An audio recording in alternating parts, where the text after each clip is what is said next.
Hello guys, nung nakarang araw nga po pala tinulungan ko po sila magkumpuna din sa labas ng kubo namin Nung nakaraan po kasi bigla pong lumakas yung hangin tsaka po ulan ng bandang hapon na po kaya po tinangay yung bubong din Ang ginawa nga po pala nila din ang ginamit po nila yung kawayang buka tapos po yung pinanali po nila taling Tagalog, mas matibay po yung ganere Ang ilalagay na nga lang po pala kasi namin din lona na lang po para po madaling ilagay. Eringat pati po pala yung lonang nilagay namin sa bubong namin nasira na din po pala kaya po pala nung nakaraan umuulan din po sa loob namin Diyos ko po lang. Yung nabili po pala naming lona sa online madali po palang malatok pag po naarawan tsaka po naulan madali po palang masira. Eringat may pupuntahan po kami nila mami meron nga pong nakapagsabi sa amin meron daw pong tinda doon na lona di nila po pala yun sa San Pedro Hagono malapit-lapit lang po pala sa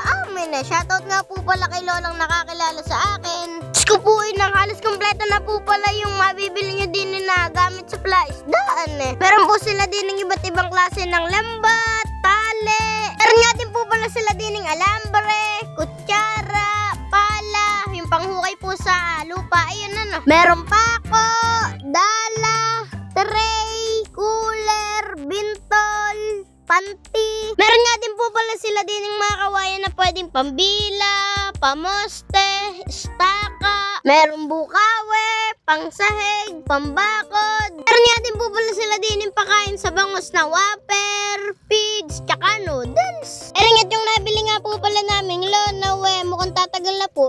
Makapal po kasi dati po kasi ring mga billboard. Shoutout nga po pala sa mga staff ng Cedric Agri Supply. Shoutout nga din po pala kay Badya Lahum, pati po kay Jawe Lahum. Guys, matatagpuan nyo nga po pala yung pwesto nila sa may Purok 4, San Pedro, Hagonoy, Bulacan. Paglagpas nga lang po pala sila ng simbahan ng inanalagi ng Saklola. Paglagpas lang po sila ng tulay, makikita nyo po sila. Ang tambasan po pala nila ng billboard malapit lang po pala din sa amin Guys, malapit lang po pala sa amin yung tabasan nila ng mga billboard Tignan nyo lang.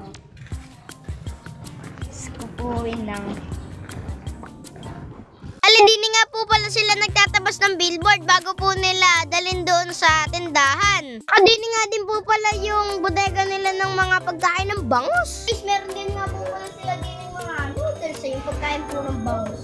Eringat pagkabalik po namin sa kubo buti na lang po nandini si Trophy meron po kaming makakatulong na maglagay ng lona. Eringat nung nailagay na po namin yung lona Diyos ko po kapos po pala galing po talaga tumantya ni mami at daddy. Diyos ko po maganda na po sana yung pagkakagawa kaya nga lang po si mami at daddy nagkamali pa sa tantya ng sukat Shoutout nga po pala kay Trophy, bisa lang.